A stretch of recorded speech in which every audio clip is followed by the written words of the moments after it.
Былы рэдактар газеты «Знамя Советов» Фарберов, у якой працаваў падчас Вялікай Айчыннай вайны, Аркадзь Куляшоў успамінаў такі выпадак. Группа работников редакции вернулась с передовых позиций. Яны рассказывали об бессмертном подвигу одного минометчика. Увесь разлив был выведен со строю, и для миномета застался один человек, але миномет ни на хвилину не змаўкаў. Рассказ зрабіў вялікае ўражанне на Куляшова.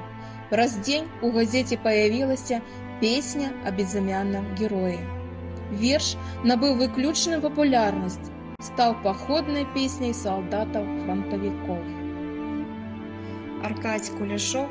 Песня о безымянном герое. Выходят фашисты в атаку из пущи. Рожь топчут и мнут сапоги. Пьют теплую водку для храбрости пущей. Из фляг перегретых враги.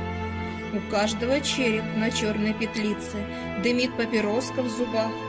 Но наш минометчик врагов не страшится. За камнями ждет их в кустах. Шли строем фашисты, за ротою рота стонала земля от шагов. Расстреливал метко боец минометом дивизию мертвых голов. Он стойко держался, он храбро сражался, один выбиваясь из сил. Из дальней лощинки ползком по тропинке самины себе подносил. Его окружили, и он молчаливо прощался с родимой землей, следя, как дымит подожженная нива над северной русской рекой. Последнюю мину ударом о камень взорвал он в кустах у реки.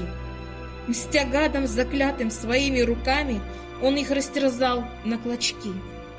Есть камень на месте кровавого боя с дивизией мертвых голов.